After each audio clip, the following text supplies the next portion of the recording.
Graça e paz do Senhor Jesus, irmãos. Amém? Vamos seguir então o nosso estudo, lendo o livro de Apocalipse, hoje no capítulo 19. Hoje nós vamos ver Apocalipse 19. Estamos chegando na reta final, mas 3 quintas-feiras, se o Senhor der graça, já terminamos o livro de Apocalipse. E aí nós vamos lá no início da Bíblia, em Gênesis. Está animado? Diz amém. Está animado de começar a Bíblia toda outra vez? Ó, isso aí, vamos lá. Vamos lá então, irmãos, capítulo 19 de Apocalipse. Diz assim: depois destas coisas, ouvi no céu como que uma grande voz de numerosa multidão que dizia: Aleluia!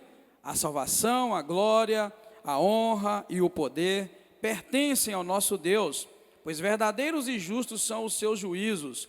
Julgou a grande prostituta que havia corrompido a terra com a sua prostituição, e das mãos dela vingou o sangue dos seus servos. E outra vez clamaram, aleluia, e a fumaça dela subiu, sobe para todo sempre.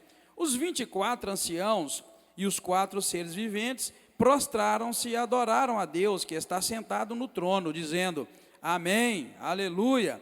Então saiu do trono uma voz que dizia, louvai o nosso Deus, vós, todos os seus servos, e vós que o temeis, tanto pequenos como grandes. Também ouvi uma voz como de uma grande multidão, como a voz de muitas águas e de fortes trovões, que dizia, aleluia, pois já reina o Senhor nosso Deus, o Todo-Poderoso.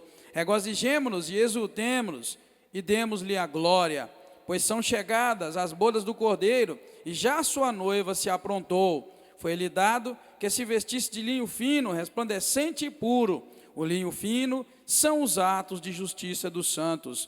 E disse-me, escreve, bem-aventurados aqueles que são chamados à ceia das bodas do Cordeiro. E disse-me ainda, estas são as verdadeiras palavras de Deus. Então me lancei a seus pés para adorá-lo, mas ele me disse, olha, não faças isso, sou conservo teu e de teus irmãos que têm o testemunho de Jesus. Adora a Deus, pois o testemunho de Jesus é o espírito da profecia. Vi o céu aberto e apareceu um cavalo branco, seu cavaleiro chama-se Fiel e Verdadeiro. Ele julga e peleja com justiça. Os seus olhos eram como chama de fogo, e sobre a sua cabeça havia muitos diademas. Ele tinha um nome escrito que ninguém sabia, senão ele mesmo. Estava vestido com um manto salpicado de sangue, e o nome pelo qual se chama é o Verbo de Deus. Seguiam-no os exércitos que estão nos céus, em cavalos brancos e vestidos de linho fino, branco e puro. Da sua boca saía uma espada afiada para ferir com ela as nações.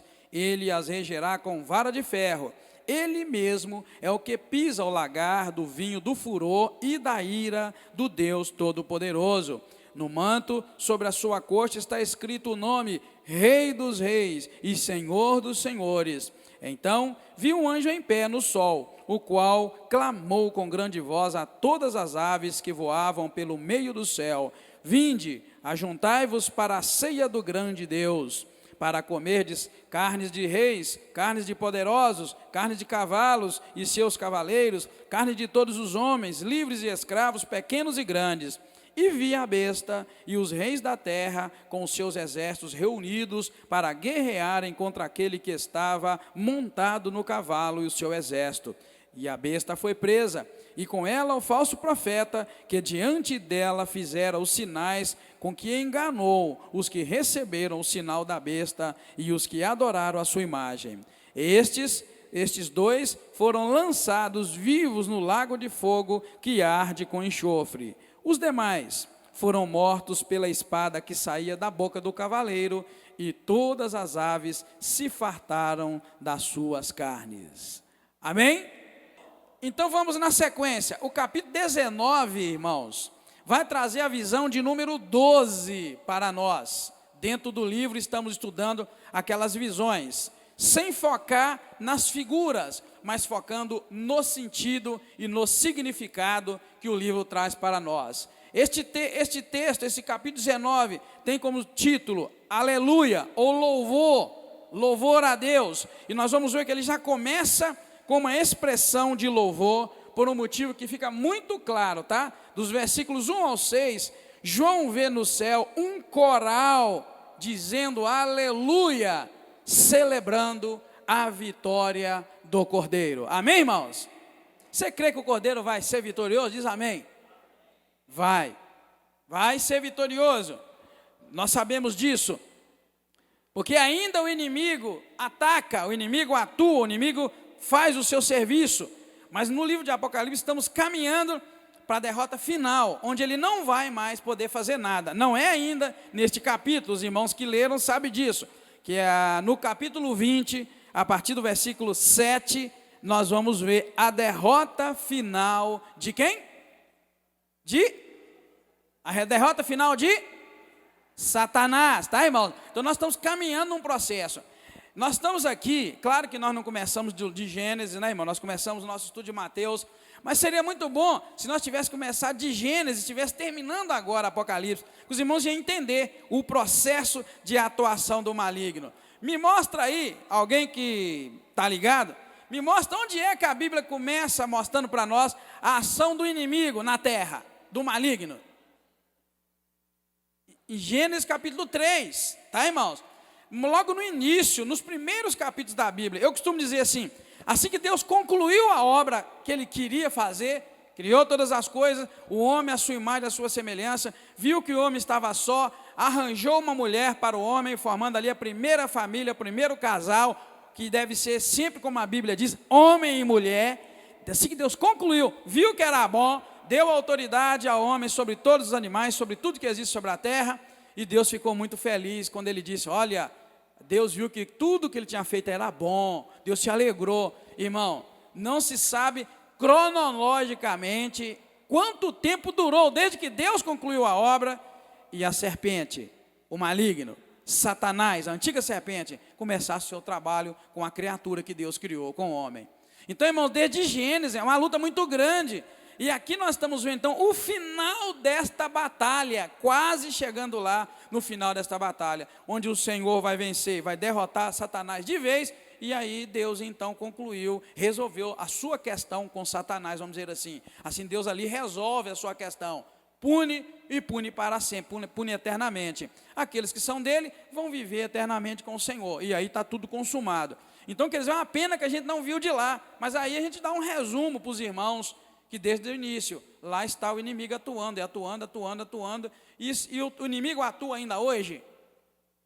Atua, dentro da cronologia que nós estamos lendo, ele está atuando, né? O tanto que o Senhor Jesus Cristo já adiantou para os seus malignos, para os seus discípulos, o mundo jaz, o mundo jaz no maligno, Jesus já avisou, olha, o mundo jaz no maligno, a palavra já nos orienta, então a gente precisa entender nesta linha que estamos estudando. E vou dizer uma coisa, eu sinto aqui no meu coração, sabe, como se já estivéssemos vivendo essa época.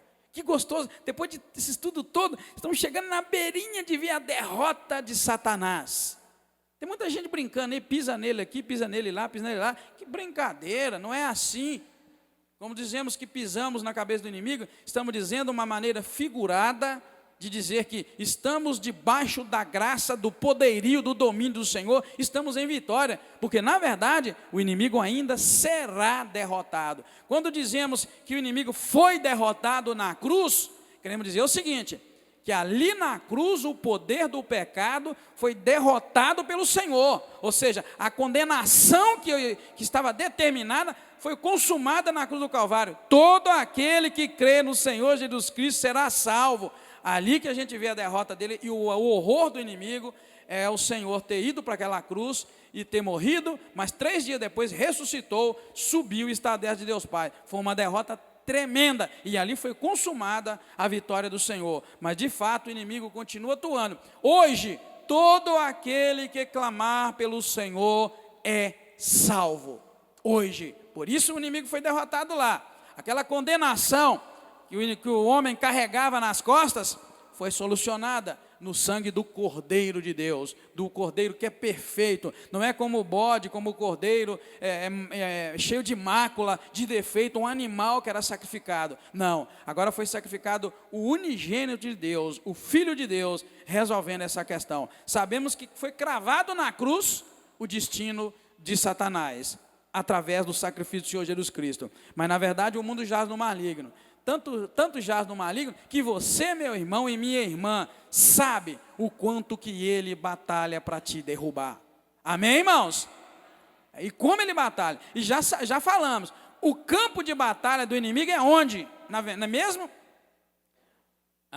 Aqui dentro, tá, irmão? O campo de batalha do inimigo é aqui. Lembra, eu vou repetir sempre a mesma coisa. Jesus deixou isso claro quando ele falou, olha, um homem não adultera quando leva a mulher para a cama. Ele adultera quando? Não é? Olha, com desejo impuro no seu coração, já adulterou. Então Jesus deixou ali, ó, o campo de batalha espiritual não é nem na carne nem no sangue. Ele já mostrou para nós. Depois Romanos 12, para nos ensinar a vencer nessa área, Romanos 12 fala, não vos conformeis com este mundo, mas transformais pela renovação de quê mesmo?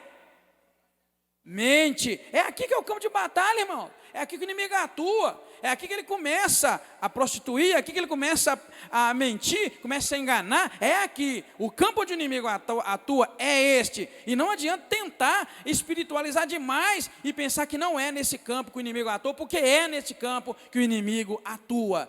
Tanto que você sabe, você está num culto muito gostoso, num estudo muito gostoso, você está ligadão, e você está comendo aquilo que o Espírito Santo de Deus está te falando.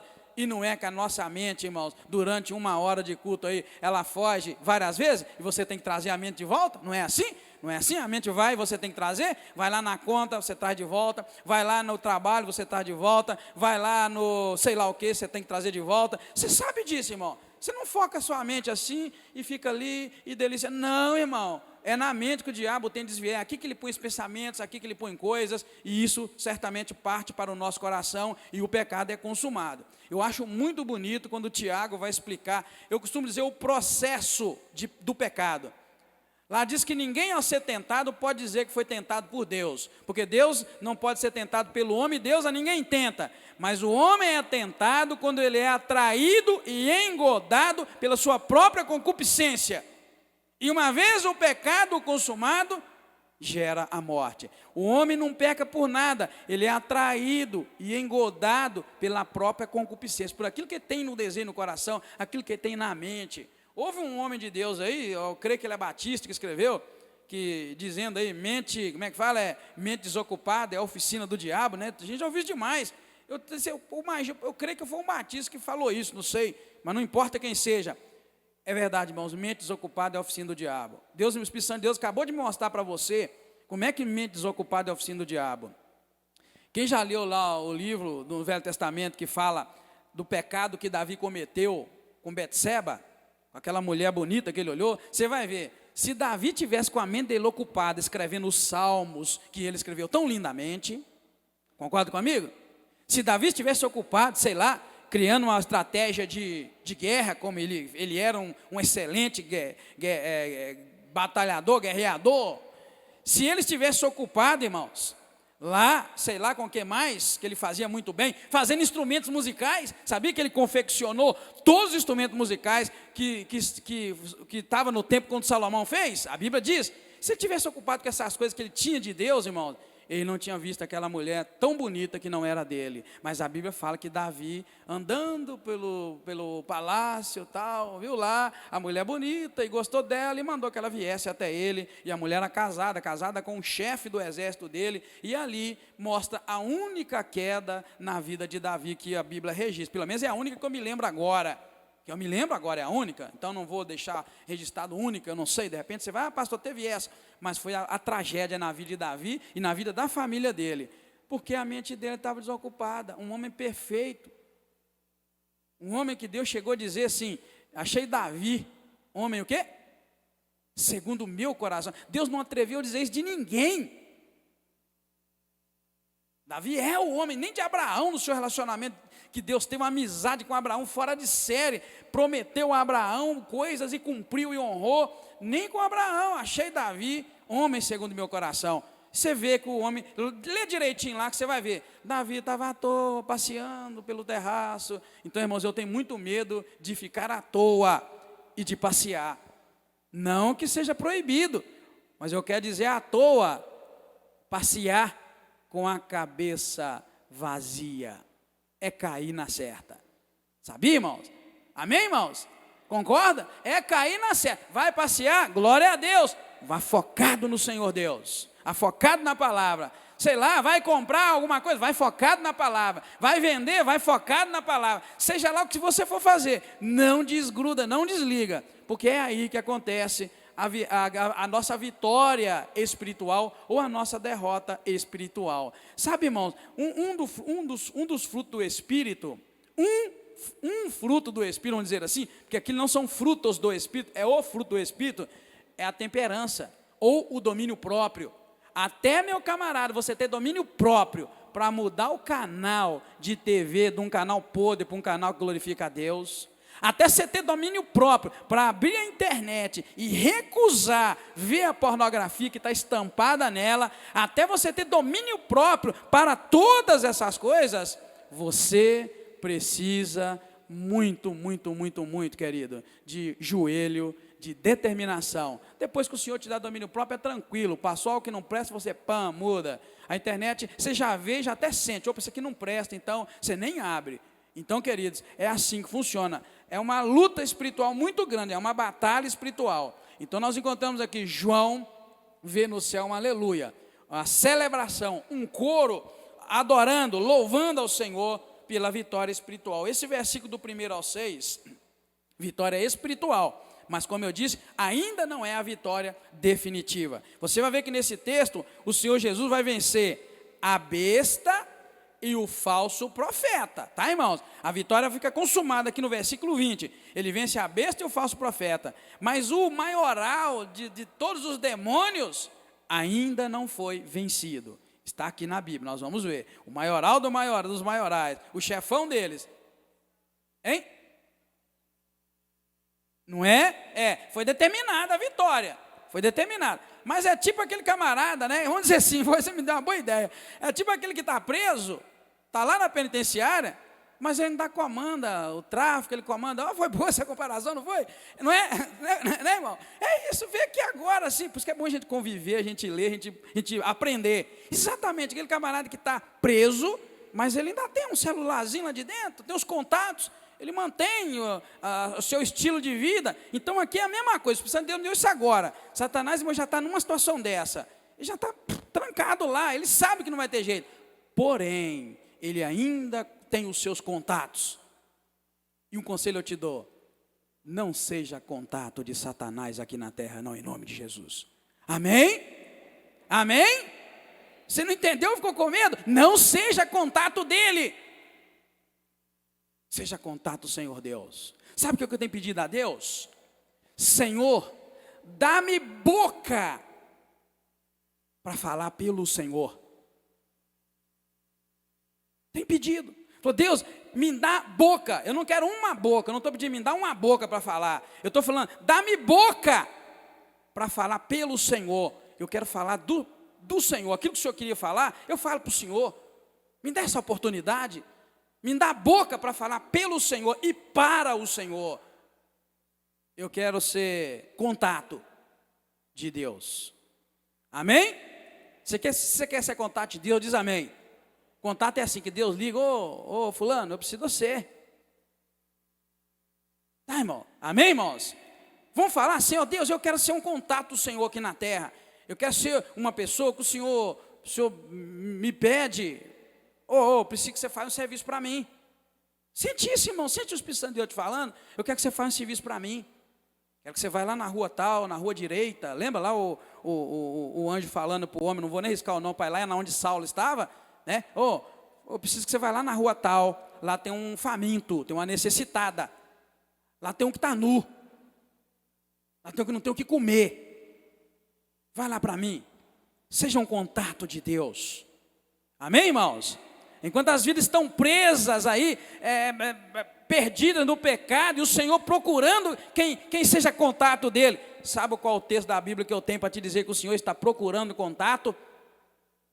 Foi quando Jesus disse que a seara é grande, mas poucos são os ceifeiros. E ele disse: orai para o Senhor da seara, envie trabalhadores para a sua seara. Então, queridos, o que eu estou te dizendo é heresia, não. Deus simplesmente me deu aqui agora, o Espírito Santo me deu lá uma ideia do presidiário lá que fica com seus contatos, mantendo o crime da mesma forma, da mesma maneira o inimigo está lá preso, né, determinada a sua derrota, mas ele tem os seus contatos, e o Espírito Santo de Deus me pediu para te dizer: não seja um contato de Satanás aqui na terra, porque ele está derrotado, ele está determinado a sua derrota. Então não seja um contato dele, não deixe o inimigo te usar, amém, irmãos?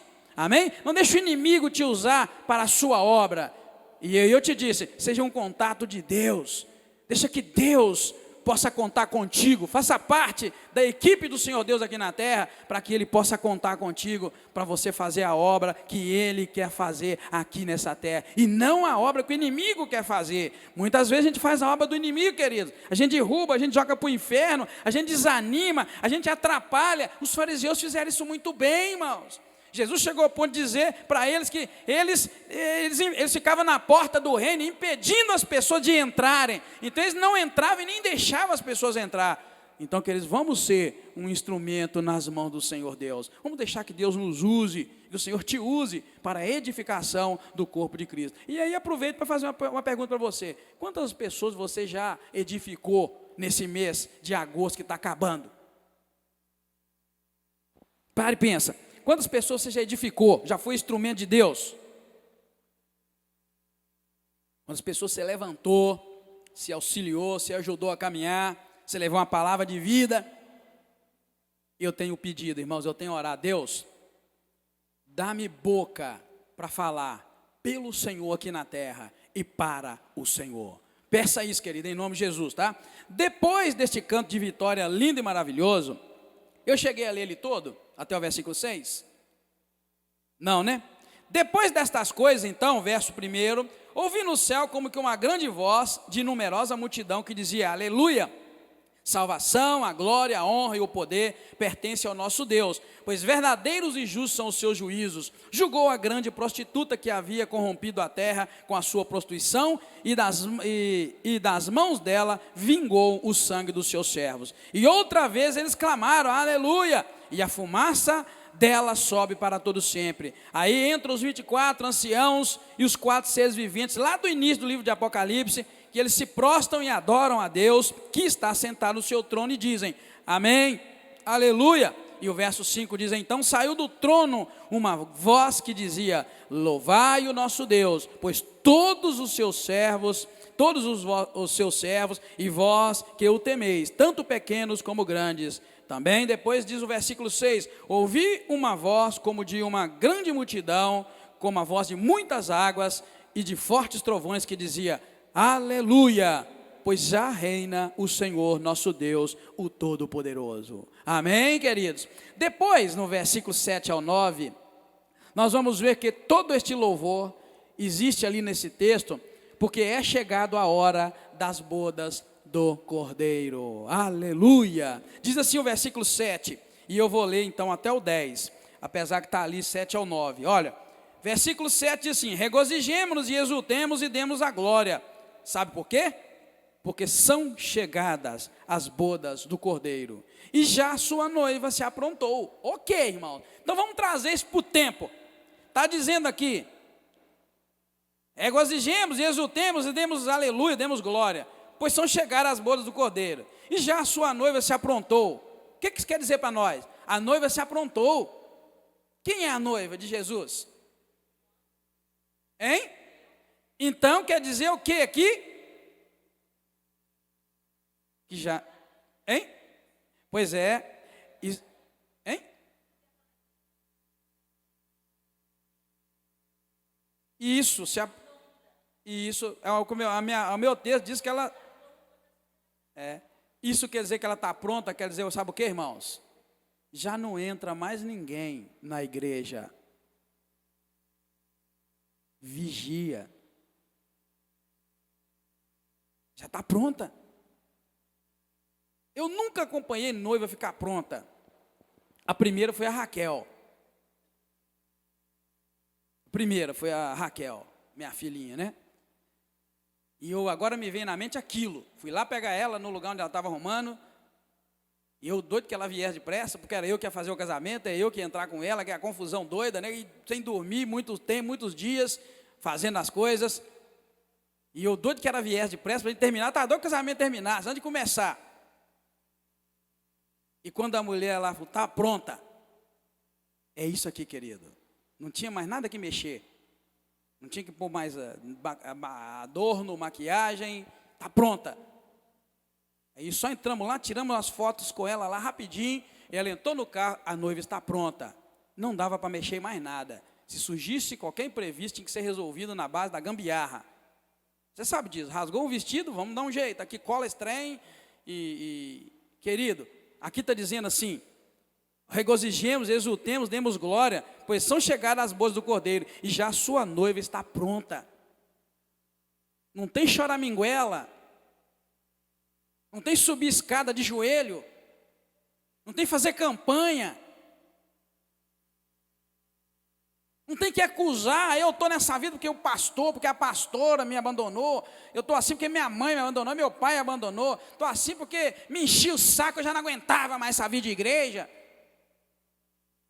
Não tem, eu estou nessa situação, porque a igreja é tudo igual, só proíbe, só não, e eu tenho liberdade, eu faço o que eu quero. Não tem mais, querido. Na igreja, nosso Deus, a igreja é pior do que o mundo, eu estou nessa porque, não dá para ficar no mundo, não dá para ficar em igreja, é pior do que o mundo. Você já ouviu isso? Engana-se, querido. Jesus hoje ainda, hoje é quanto mês? Eu estou até perdendo a data. Então Jesus hoje, 27 de agosto de 2015, 20 horas e 30 minutos pelo horário de Brasília, Jesus hoje está aprontando a igreja dele. E se você quer ser parte dessa igreja, aceita o Senhor te aprontar e te preparar. Porque neste espaço de tempo que o pastor Edgar acabou de ler, a palavra do Espírito Santo de Deus, inspirada pelo Espírito Santo de Deus, que eu acabei de dizer, já não tem mais jeito, a noiva está pronta. Eu sabia que Apocalipse ia apertar para nós, porque não tinha como fugir disso, já está pronta. Então agora eu vou voltar para você, para a realidade. Hoje então, 26 ou 27? 27. Hoje, 27 de agosto, a igreja está pronta? A igreja de Jesus está pronta hoje? Dentro do tempo cronológico de Deus, está pronta? Não, porque Ele não buscou ela ainda. Então você tem chance e eu tenho. Ela não está pronta. Hoje ela não está. Agora, se ela tivesse, eu já teria levado. Mas aqui no texto que eu li, já está pronta a noiva para as bodas do Cordeiro, para o casamento com o noivo que é o Cordeiro. Esta é a questão que o Espírito Santo de Deus, nessa noite, nos pega para rever a nossa vida e o nosso comportamento.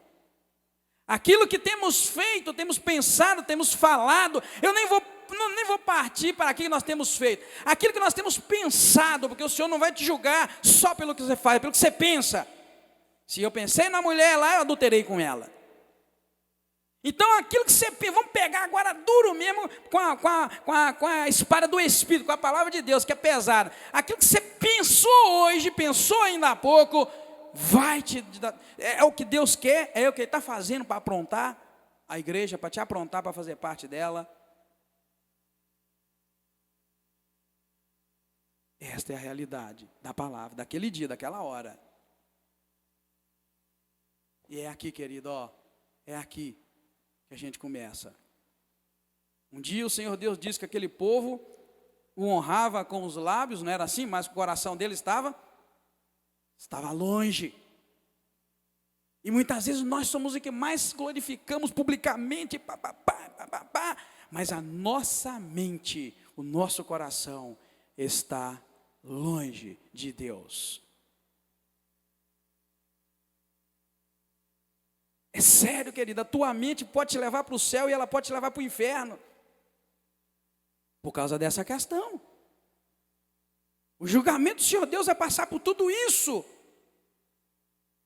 E a gente precisa da graça de Deus, porque aqui no versículo 7, a noiva já está pronta.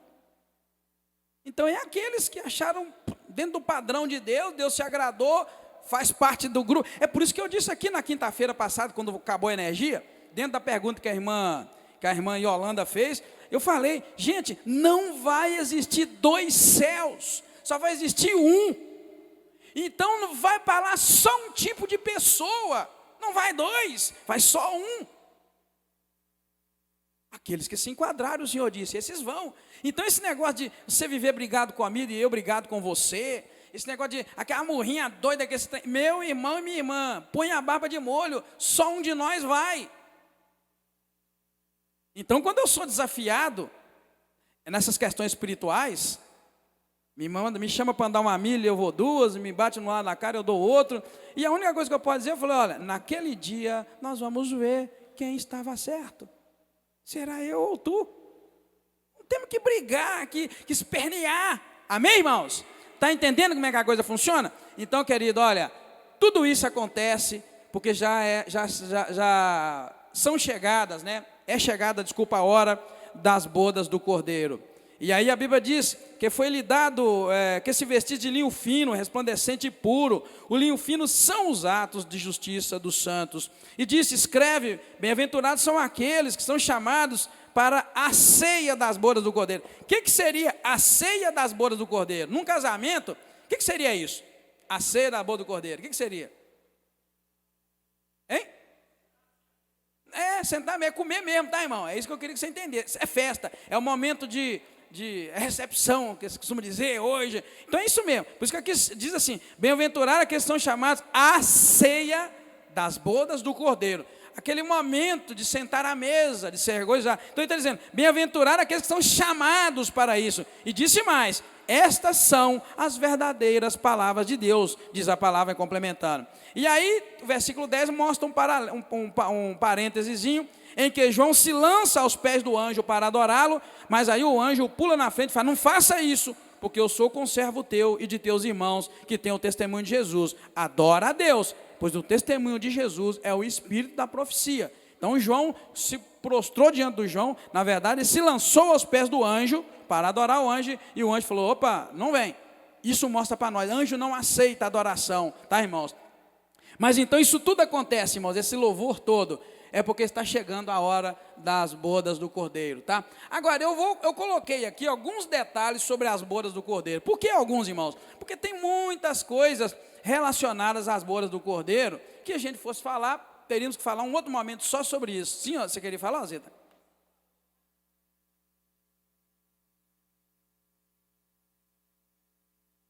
Não, irmão.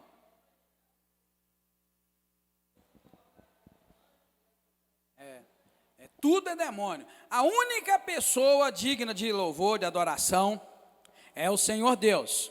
Aqui não queremos entrar num estudo aprofundado de teologia, porque senão você vai falar, Jesus é da digna de adoração. Sim, Deus Pai, Deus Filho, Deus Espírito Santo, pessoa da Trindade. O único que aceita adoração. Anjo nenhum vai aceitar adoração, em lugar nenhum na Bíblia. Lá no Velho Testamento tem uma passagem muito bonita, quando o anjo aparecia, ia falar, por exemplo, com Abraão, Abraão serviu. E você vê que são 3 homens que se apresentam, e logo em seguida fica 1, 2 vão. É um momento muito bonito para você ver que quando o Senhor Deus aceita o louvor, aceita a adoração, os anjos em lugar nenhum, eles vão aceitar a adoração, os anjos do Senhor. Então o homem que aceita a adoração, está por fora. Anjo que aceita a adoração, está por fora. O anjo de Deus não aceita. E vocês viram isso muito claro aqui. O anjo dizendo para ele, olha, não faça isso. Eu sou conservo teu e dos teus irmãos que têm o testemunho de Jesus. Adora a Deus. Tá, irmão? Então não tem esse negócio, não existe isso. Alguns detalhes então, irmãos, para a gente entrar, para a gente falar sobre as bodas do Cordeiro. As bodas do Cordeiro, irmãos, ocorrem entre Cristo e a sua igreja.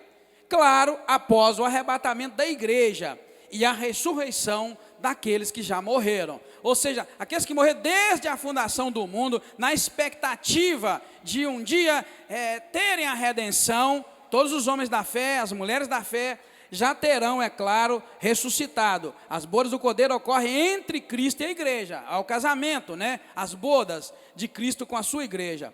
Isso após o arrebatamento da igreja. A igreja não vai estar mais no mundo, é claro, depois da ressurreição daqueles que dormem. Elas devem ocorrer, as bodas do Cordeiro devem ocorrer necessariamente após o julgamento da igreja por Cristo. Olha o que diz Efésios 5, 27.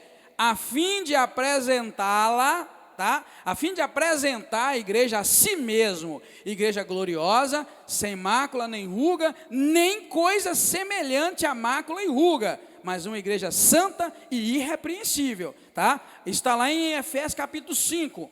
Então a gente entende isso aqui, olha.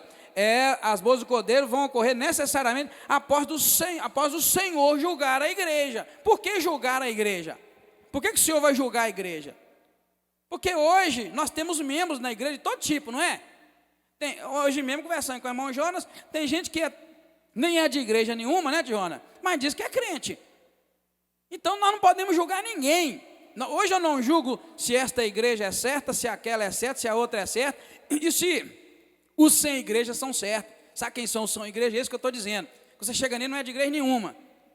A igreja deles é o YouTube, a igreja deles é a internet, a igreja deles são as pregações da Bíblia. Não congrega em igreja nenhuma. Então, irmãos, o Senhor vai julgar. Por que Ele vai julgar? Porque a Bíblia diz que só o Senhor pode separar o joio do trigo. E vai para o céu o trigo, amém, irmãos? Vai pegar aqueles que são dele. Então o Senhor vai julgar. E esse é o processo final de seleção, de separação, a fim de apresentar uma igreja gloriosa, sem mancha, nem ruga, nem coisa semelhante, mas uma igreja santa e irrepreensível. Então o Senhor vai fazer esse julgamento. Eu não posso dizer, Fred, você vai para o céu. Freud, você não vai para o céu. Não falei Freud para você não pegar o irmão do lado. Você está entendendo? Eu não vou poder dizer, Fred, você vai, o outro não vai. Eu não posso. Homem nenhum na face da terra tem autoridade para isso. Nem os grandes homens da Bíblia. É o Senhor quem vai poder fazer. Então hoje, irmãos, hoje nós somos farinha do mesmo saco. Hoje nós somos farinha do mesmo saco. Tudo igual. Mas nesse dia, o Senhor vai julgar, vai separar. Formar uma igreja só. Aí não vai ser batista, não vai ser quadrangular, não vai ser assembleia, não vai ser sei lá o quê, sei lá o quê, sei lá o quê, sei lá o quê. Não vai ser nenhuma. Vai ser uma igreja, um só corpo, um só espírito. Amém? Aí vai ser uma. Aí sim. E todos eles vão ser aquilo ali, ó. Vidas sem máculas, sem ruga e nem coisa semelhante a essa. Todas elas vão poder fazer parte dessa igreja. É aí que está a questão. Eu queria que você fizesse parte dessa igreja. Eu quero que você faça. É o meu desejo. Estamos trabalhando para isso. Mas você precisa vigiar na tua mente e teu coração. Então, irmãos, nós entendemos isso, que as bodas vão ocorrer necessariamente depois que o Senhor julgar e separar aqueles que são seus para fazer parte de uma igreja gloriosa, sem mácula, sem ruga, uma igreja sem coisa semelhante a essa, uma igreja santa e irrepreensível. Agora, o mais interessante que nós encontramos na palavra de Deus é que as bodas do Cordeiro ocorrem, dentro do contexto que nós acabamos de ler, enquanto o mundo enfrenta um período de tribulação. Se você notou, o capítulo 18 termina dizendo da queda da grande prostituta, a queda de Babilônia, e que o Senhor desceu o pau, julgou, lá não vai haver mais luz, não vai haver voz de cântico, voz de noivo, vai haver trevas, se achou naquela cidade o sangue dos profetas, e de repente entra João com esta visão, dentro do tempo aqui que nós estamos lendo, entra João falando das bodas do Cordeiro. O que nós entendemos é o quê? Que acontece a festa das bodas do Cordeiro, exatamente dentro do texto, enquanto o mundo enfrenta grande tribulação. Capítulo 18, 24, termina assim. E isso também a gente sabe após o arrebatamento. Então nós poderíamos fazer a seguinte pergunta, alguém pode dizer e perguntar, entre muitas perguntas alguém poderia perguntar, será que as bodas do Cordeiro vão durar os anos da tribulação? Será que vai ser uma festa longa que vai durar tanto tempo? Eu já disse para vocês que a gente não pode querer discernir os tempos, porque é aí que um profeta erra. É aí que um pregador erra quando ele tenta discernir os tempos. Até hoje caiu do cavalo quem disse que Jesus ia voltar tal dia e não voltou. Até hoje caiu do cavalo quem disse que o mundo ia acabar na data tal. Todos eles erram. Erra o profeta, erra o professor, erra o pastor, erra o missionário, a missionária, erra quem tenta definir datas na Bíblia. Então aqui, irmãos, é perigoso querer pensar nisso, mas eu coloquei isso porque é uma curiosidade, porque nós terminamos aqui um período de tribulação e vem João tendo essa visão, sendo que Satanás ainda não foi derrotado, ele vai ser derrotado lá na frente. Aí dá a entender que durante um tempo em que a terra sofre com muita perturbação, muita tribulação, acontecem as bodas do Cordeiro. Uma coisa é certa, as bodas do Cordeiro não vão acontecer aqui na terra, né, irmãos? As bodas do Cordeiro não vão acontecer aqui na terra, vai acontecer onde? No céu, tá, irmãos? Vai ser no céu. Porque Jesus, nós vamos pôr esse texto aí na frente, Jesus quando descer, e os que estiverem vivos vão encontrar com ele, e os que já morreram vão encontrar também, vão ressuscitar primeiro, ele vai pôr o pé na terra? Não.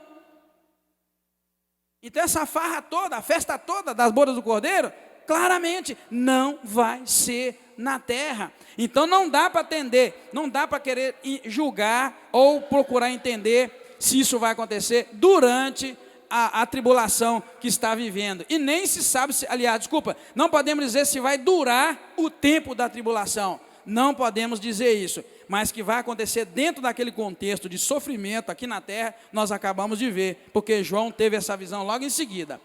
A resposta mais provável então é não, não podemos dizer isso, a mais provável, porque as bodas ocorrem no céu. Olha como é que começa o capítulo 19, depois destas coisas, ouvi no céu como uma grande voz de numerosa multidão. Tudo que João está vendo nessa visão é no céu. Ele ouviu essa multidão que vem louvando, e de repente ele ouve também uma voz muito grande que vai dizer: regozijemos, demos glória, porque é chegada a boda do Cordeiro. Está vendo, irmãos? Esse é um evento que está acontecendo no céu, ou seja, no mundo espiritual. Porque o versículo 11 mostra claramente que depois dessa visão que João vê as bodas do Cordeiro, o versículo 11, João diz assim: vi o céu aberto e apareceu um cavalo branco, o seu cavaleiro chama-se Fiel e Verdadeiro, e ele julga e peleja com justiça. Quem é este cavaleiro, de versículo 11 ao 21? Esse cavaleiro, hein? É aí que está. Se esse cavaleiro é Jesus, ele não estava agorinha mesmo na boda dos Cordeiros, ele não estava casando com a sua igreja, vamos dizer assim? Isso mostra para nós esse detalhe maravilhoso, irmãos, que ele vai levar a igreja, vai se casar com a noiva, fazer uma festa grande de casamento, que é o que nós acabamos de ler, e ele vai largar sua noiva, agora guardada, dentro da sua tenda. Eu chego a arrepiar de graça, de alegria. Ele vai largar a noiva dentro da tenda e falar: agora eu vou vencer aquele que te maltratou na terra. Vem aqui, desce o porrete nele, acaba com Satanás. Ele sai deste momento que a gente está lendo dentro da Bíblia. Então, queridos, é muita graça de Deus, é muita festa mesmo. A igreja vai estar protegida. Agora o meu Senhor, né, aquele a quem eu servi a vida inteira, agora Ele está me protegendo. E Ele vai, irmão, e agora Ele não brinca com Satanás, não. Agora Ele não vai lá e esmaga Ele igual Ele esmagou lá na cruz do Calvário, e subiu e deixou Ele aqui na terra. Agora Ele vai esmagar para todo sempre. E vai cobrar desde o sangue de Abel, como nós vimos lá na palavra de Deus. Desde o primeiro sangue, até o último que disse aqui, que naquela cidade se achou o sangue dos profetas, o sangue dos santos, e o sangue de todos os que foram mortos na terra até aquele dia. Querido, vai ser uma festa muito bonita, e Jesus vai estar cheio de glória. Imagina o Senhor vestido de santidade, e aqui mostra as vestes dele, mostra como ele está, no versículo 11 para frente. Então, querido, isso mostra claramente, no versículo 11, depois desse evento das bodas, o Senhor Jesus regressa do céu, em seu aparecimento glorioso. É o versículo 11 para frente, porque ele diz que viu o céu aberto, e apareceu no céu um cavalo branco, e o seu cavaleiro se chama Fiel, e ele julga e peleja com justiça. É o Senhor Jesus. Também no episódio do arrebatamento, que nós encontramos em 1 Tessalonicenses 4, do 13 a 17, afirma que aqueles que estiverem vivos na hora do arrebatamento serão direcionados, não é para baixo, né? nem é para Ipatinga, não é para Estados Unidos, não é para Jerusalém. Eles vão ser direcionados para cima, não é, irmãos? Não é para o céu? não é? Se você abrir a Bíblia lá nesse texto de 1 Tessalonicenses, você vai ver que a conclusão que tiramos de que as bodas e as festas serão lá no céu, será um evento espiritual, nós encontramos neste texto. Você pode ler aí que os que estavam na terra, naquele momento, eles vão subir para encontrar com o Senhor Jesus nos ares. Olha, 1 Tessalonicenses 4, 13 até o 17. Mas nós vamos ver só o 17.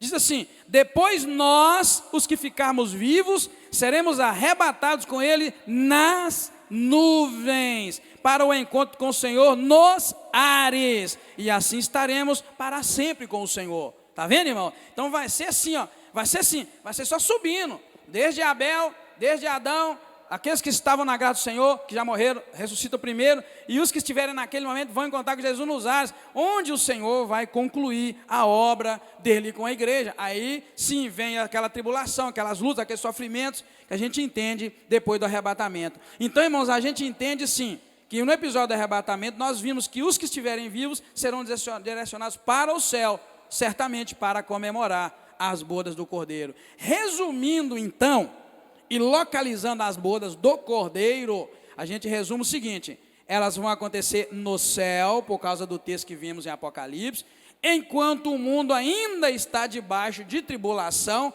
que o verso 18 terminou tá com tribulação e entra logo esse 19, sendo que aqueles que estiverem vivos, como nós vimos em 1 Tessalonicenses, subirão para se encontrar com o Senhor nos ares. Então a gente localiza ela mais ou menos assim: neste momento das bodas que o Senhor vai vir, vai descer, os que já morreram ressuscitarão primeiro, e os que estiverem vivos naquele momento vão encontrar com o Senhor nos ares, e a coisa lá vai se concluir, entendendo que nós estamos lendo o final de todas as coisas. Por isso que a sua cabeça às vezes não vai conseguir colocar. Por quê? Já estamos aqui no capítulo 18, encontrando o quê?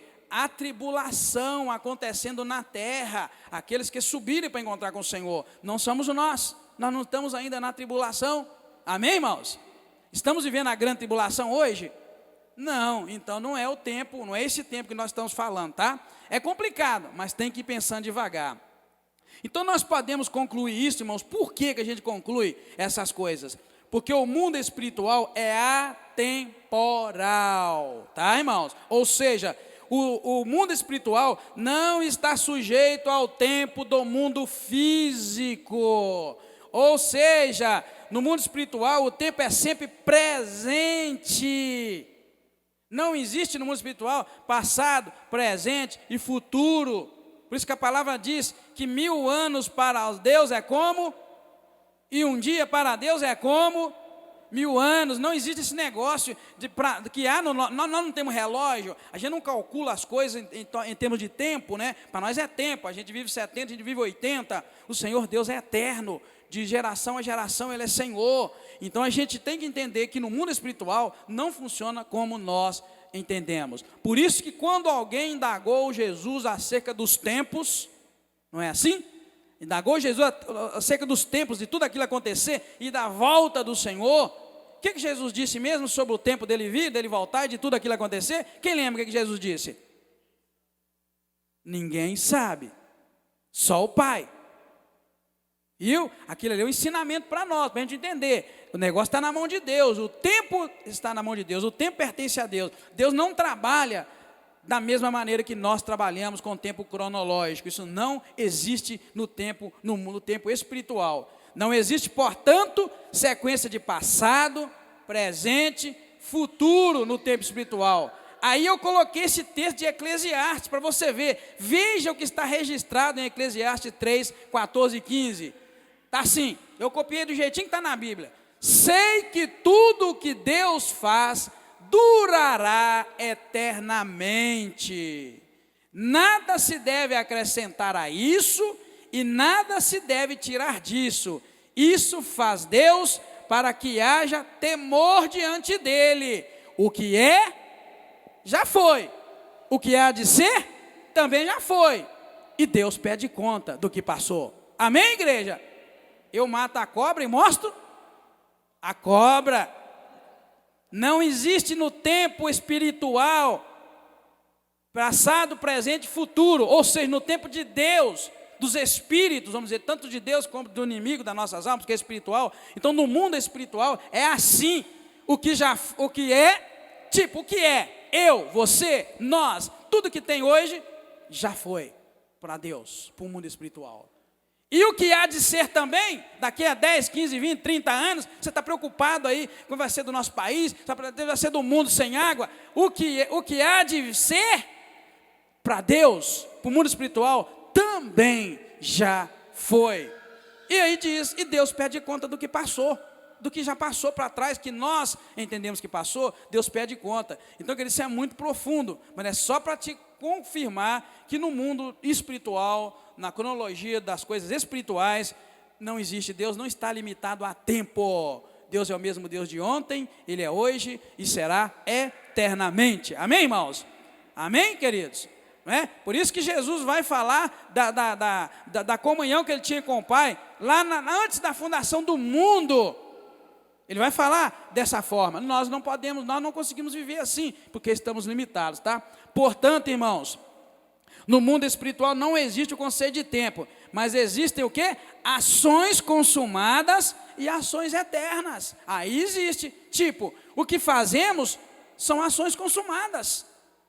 O que eu fiz ainda há pouco é ação consumada. Você fez, está feito. Eu fiz, está feito. Está vendo? No mundo espiritual não existe. Estende ontem, hoje e futuro. Para Deus, no mundo espiritual, tudo é a mesma coisa. Existe presente. Mas aí a gente vai encontrar ações consumadas. Porque os homens serão julgados pelas suas ações.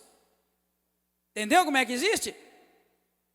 Ainda que para Deus tudo é presente, e nós vimos ali, o que já foi, o que será, mas existe ação consumada. Tanto que o Senhor cobrou aqui no capítulo 18, Ele cobrou o sangue de todos os profetas, todos os santos e todos os que foram mortos na terra. Ou seja, matou, derrubou sangue, pecou, ação consumada. E ações eternas, sem fim. Porque tudo que a gente faz dentro do nosso tempo hoje, relógio cronológico, tem uma consequência eterna.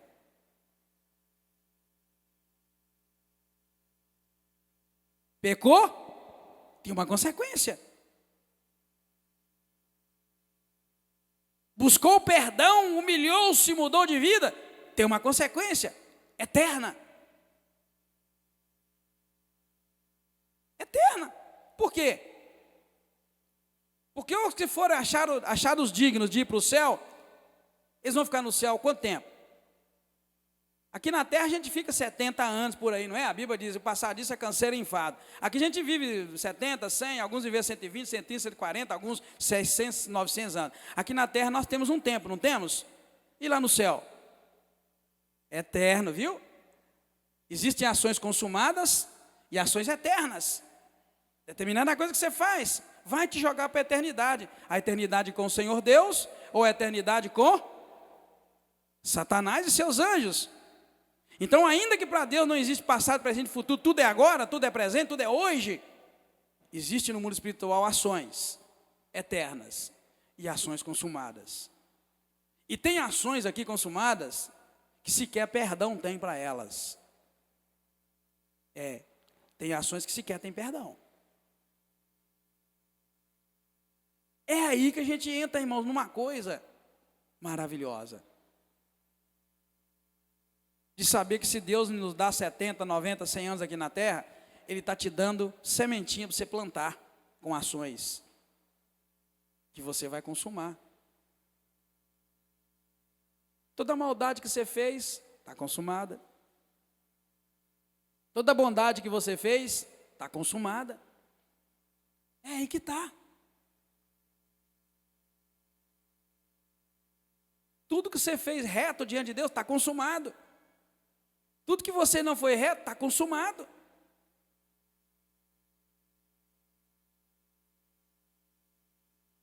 Não causa temor? Não causa terror? Causa, mas é isso. Deus só está dando uma chance, ó, vou dar para ele 100 anos, vou dar para ela 100 anos, para ver o que ela quer. Hein? É isso. Eu vou dar para ele 100 anos para ver o que ele quer. O que você quer? Eu quero Deus. Então tá bom.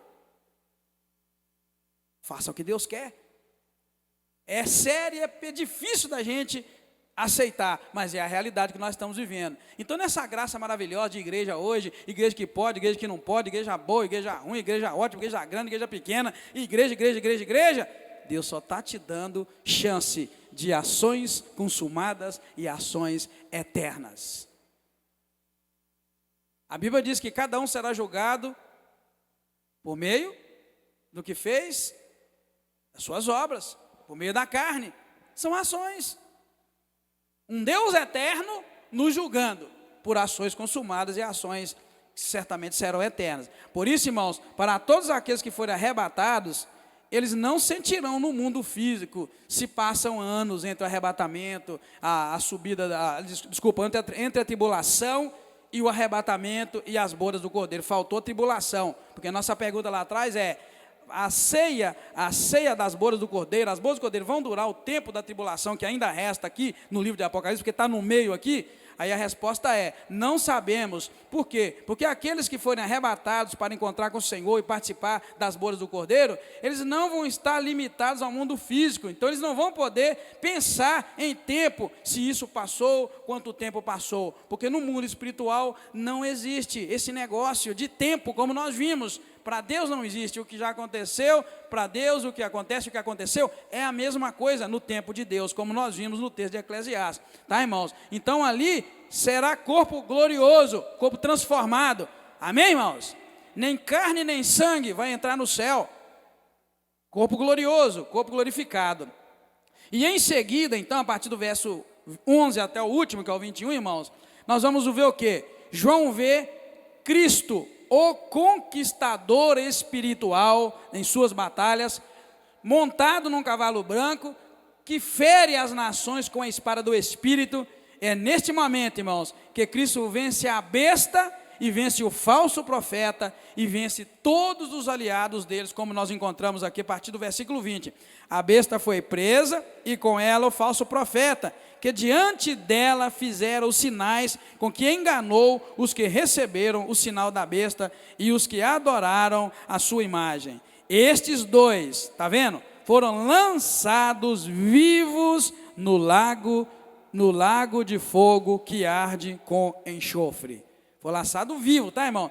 A besta e o falso profeta. Foi lançado vivo no lago que arde com fogo e enxofre. E diz mais o 21. E os demais foram mortos pela espada que saía da boca do cavaleiro e das aves, e todas as aves se fartaram das suas carnes. Aí, então, termina e mais uma vitória do Cordeiro. Dessa vez, sobre a besta e sobre o falso profeta.